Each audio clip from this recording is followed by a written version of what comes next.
آج بھی میں دعوت دیتا ہوں، آج تو سوشل میڈیا کا زمانہ ہے، میری یہ دعوت قبول کریں علماء دیوبند یا جو بھی، میں آپ سے اتحاد کر لوں گا، سینے سے سینہ لگا لوں، لیکن صرف یہ باتوں سے تم انکار کر دو اور کہو کہ وہی عشق رسالت ہمارے اندر ہے جو سیدنا ابو بکر صدیق میں تھا، سیدنا عمر فاروق میں تھا، عثمان ابن عفان میں تھا، حیدر کرار میں تھا۔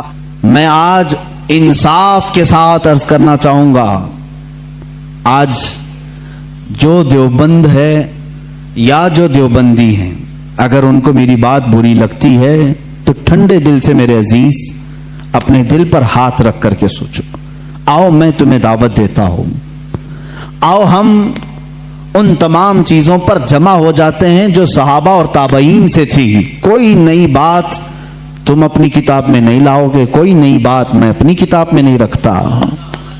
آؤ اتحاد کرو، میں اس اتحاد کا اعلان کرتا ہوں، لیکن جو نئی باتیں آئیں اس کا تم انکار کرو گے، علل اعلان کرو گے اور یہ بھی کہو گے کہ ہم ان سے دور ہیں۔ ہوا یہ کہ اعلیٰ حضرت رضی اللہ تعالیٰ عنہ کے زمانے سے تھوڑے سے پہلے کی حالات میں بتا رہا ہوں آپ کو۔ دارالعلوم دیوبند کے بعد 4 علماء میں صاف صاف آج عرض کرتا ہوں جن کی کتابوں سے پوری امت میں تنازع پھیل گیا، اختلاف پھیلا۔ لوگ ہم کو اختلاف کا فتویٰ دیتے ہیں، اگر نہ یہ کتابیں آتی نہ یہ کوئی فتوے آتے۔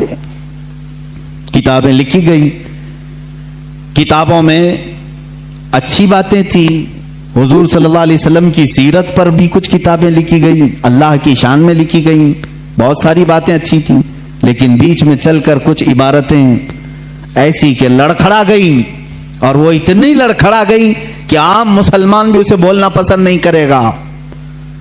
براہین قاطعہ کتاب کا نام بول رہا ہوں، تقویت الایمان کتاب کا نام ہے، تحذیر الناس کتاب کا نام ہے، حفظ الایمان کتاب کا نام ہے۔ یہ وہ کتابیں جو آج چھپی نہیں ہیں، مارکیٹ میں چھپی ہیں، ابھی بھی موجود ہیں، ابھی بھی موجود ہیں۔ انہی کتابوں کی عبارات کی وجہ سے ہی تو یہ تنازع پھیلا پورے امت میں، اختلافات۔ اہل سنت و جماعت متحدہ متفقہ ایک ہی جماعت تھی بر صغیر میں۔ ان کتابوں کے آنے کے بعد ہوا کیا؟ ایک کتاب میں لکھا گیا اللہ جھوٹ بول سکتا ہے، نئی بات تھی۔ اس بات پر آج تک امت نے کبھی کسی بھی شیخ کسی بھی بزرگ سلف صالحین سے مجھے عبارت لا کر کے دکھاؤ اس سے پہلے کوئی بات ہوئی تھی۔ پھر ایک کتاب میں عقیدہ توحید کو بیان کرتے ہوئے مولوی اسماعیل دہلوی صاحب نے یہ تک لکھ دیا، حضور صلی اللہ تعالی علیہ وسلم کا خیال نماز میں آنا گدھے اور بیل کے خیال سے بدتر ہے۔ یہ نئی بات تھی کہ نہیں تھی؟ اور جا کر کے کراس ویریفیکیشن کر لینا، اگر میں جھوٹ بولوں تو میرا جبہ پکڑ لینا اور جو سزا دے سکتے ہو دو۔ میں یہ لفاظی نہیں کر رہا ہوں اور نہ پھکائی کر رہا ہوں، یہ جملے آج کتاب میں موجود ہیں۔ تقویت الایمان میں حفظ الایمان کتاب آئی، اس میں مولوی اشرف علی صاحب نے حضور صلی اللہ تعالی علیہ وسلم کے علم غیب پر بحث کرتے کرتے یہ کہہ دیا، حضور کے علم غیب کی کیا تخصیص یعنی ان کی کیا خصوصیت ہے؟ اتنا علم غیب تو زید کو، پاگلوں کو، بچوں کو، بلکہ جانوروں کو بھی حاصل ہے۔ شیطان کا علم غیب تو قرآن سے ثابت ہے، انہوں نے کہا شیطان کا علم غیب قرآن سے ثابت ہے، حضور صلی اللہ علیہ وسلم کے علم غیب کی کیا خصوصیت ہے؟ یعنی برابر ہو گئے، شیطان کو جتنا علم ہے اتنا ہی محمد صلی اللہ علیہ وسلم کو ہے۔ میرے عزیزو، کیا یہ باتیں دل پر نہیں لگتی مسلمانوں کے؟ یہ عبارتیں آئیں، کتابوں میں لکھی گئی، اور بڑا فتنہ یہاں سے بھی ہوا مولوی قاسم نانوتوی صاحب کی کتاب سے، کہ انہوں نے یہ بھی لکھا کہ بالفرض بعد زمانے نبی کے اگر کوئی دوسرا نبی پیدا ہو گیا تو حضور کے خاتم النبیین ہونے میں کوئی فرق نہیں آئے گا، یعنی کوئی دوسرا نبی پیدا ہو سکتا ہے، اگر ہو گیا اگر مگر کی بات ہی چھوڑو، جب حضور نے 1400 سال پہلے کہہ دیا، فرما دیا کہ میرے بعد کوئی نبی نہیں ہو سکتا تو نہیں ہوگا۔ آپ کتاب میں یہ نئی بات لکھنے کی کیوں ضرورت پیش کی؟ آپ کو کیوں ضرورت پیش آئی کہ اگر اب کے زمانے میں بھی کوئی نبی آئے گا تو حضور کے خاتم النبیین ہونے میں کوئی فرق نہیں آئے گا. تو آپ کی اس بات سے پتہ نہیں کتنے محلوں میں کہاں کہاں کوئی نبی ہونے کا اعلان کر دے گا. عزیزان گرامی وقار، یہ کتابیں پورا کا پورا ہندوستان ایک کھلبلی مچا چکی تھی، کوہرام بپا تھا، تنازعات میں گھر گئے. قادیانی اپنے نبی ہونے کا اعلان کر رہا ہے، ادھر ایک نیچری فرقہ ہے علی گڑھ سے جو قرآن کے معجزات کا انکار، حسیات کو صرف ماننے والا، نیچر کو صرف ماننے والا اور مغیبات کو نہیں تسلیم کرنے والا، اور ایک طرف عظمت رسالت صلی اللہ تعالی علیہ وسلم پر، رسول کریم صلی اللہ تعالی علیہ وسلم کے متعلق یہ سارے جملے آ رہے ہیں. چلو 100 سال کا عرصہ گزر گیا، آج بھی میں دعوت دیتا ہوں، آج تو سوشل میڈیا کا زمانہ ہے، میری یہ دعوت قبول کریں علماء دیوبند یا جو بھی، میں آپ سے اتحاد کر لوں گا، سینے سے سینہ لگا لوں، لیکن صرف یہ باتوں سے تم انکار کر دو اور کہو کہ وہی عشق رسالت ہمارے اندر ہے جو سیدنا ابو بکر صدیق میں تھا، سیدنا عمر فاروق میں تھا، عثمان ابن عفان میں تھا، حیدر کرار میں تھا، رضوان اللہ تعالی علیہ مجمعین. جو مشائخ اہل سنت نے ہمیں محبت رسول اور تعظیم رسول سکھایا ہے اسی پر ہمارا اتفاق ہے. آؤ میں سینے سے سینہ لگانے کو تیار ہوں. ہم کون سا اختلاف چاہتے ہیں آپ سے؟ ہم کون سا اختلاف چاہتے ہیں؟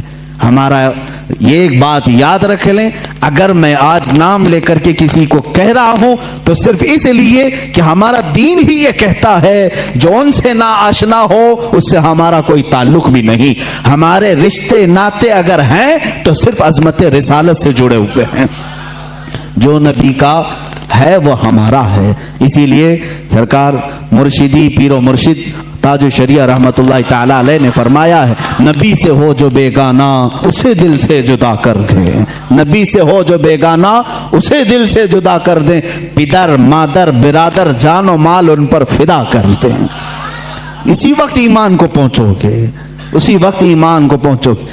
اب یہ حالات میں بتا رہا ہوں آپ کو، انڈیا کے، ہندوستان کے، اکھنڈ بھارت کے حالات، مسلمانوں میں تفرقہ پیدا کیا انگریز، اور انہوں نے اپنے مال، اپنی حکومت، اپنی سلطنت کو پھیلانے کے لیے، بہادر شاہ ظفر کا قتل ہو چکا تھا. اس کے بعد علماء حق نے محسوس کر لیا کہ انگریز درمیان امت تفرقہ ڈال کر اپنی کرسی سنبھالنے کی کوشش کر رہا ہے. تو وہ مرد مجاہد علامہ فضل حق خیر آبادی رحمت اللہ تعالی علیہ نے دلی کی جامع مسجد سے فتویٰ صادر فرمایا کہ انگریز ہندوستان کا دشمن ہے، ان سے قتال کرنا فرض ہے مسلمانوں کو. اسی فتوے کی بنیاد پر زندگی بھر کی عمر قید کی سزا میں ان کو انڈمان نکوبار بھیجا گیا. وہیں پر ان کی وفات ہوئی. آج مزار بھی ان کا جزیرہ انڈمان میں ہے. مولانا کفایت علی کافی رحمت اللہ تعالی علیہ جو 1857 کی یہ جو غدر ہے اس کے بعد کے علماء اہل سنت کی بات میں کر رہا ہوں، انہوں نے محسوس کر لیا اسی زمانے میں کہ انگریز نے فرقہ پیدا کر دیا ہے. کچھ علماء اس کی بولی بول رہے ہیں. ظاہر سی بات ہے یہاں کچھ علماء جو مدرسہ بنا رہے تھے ان کو ماہانہ مشاہرہ مل رہا ہے انگریز حکومت سے. علی گڑھ کو پاؤنڈ آ رہے ہیں انگلینڈ سے اور دیگر علماء کو پاؤنڈ آ رہے ہیں، اور یہاں جو علماء ان کی ان خرافات کو بیان کر رہے ہیں ان کو پھانسی پر چڑھایا جا رہا ہے. مولانا کفایت علی کافی رحمت اللہ تعالی علیہ جن کے اعلیٰ حضرت بھی بڑی عزت فرمایا کرتے تھے، وہی کفایت علی کافی جنہوں نے اپنی ایک نعت میں کہا تھا کوئی گل باقی رہے گا نہ چمن رہ جائے گا، پر رسول اللہ کا دین حسن رہ جائے گا. اطلس و کم خواب کے پوشاک پہ نازاں نہ ہو، اس تنے بے جان پہ خاکی کفن رہ جائے گا. یہ جو نعت انہوں نے لکھی تھی اس وقت جب آپ کو پھانسی کے پھندے پر چڑھایا جا رہا تھا. یہ مولانا کفایت علی کافی.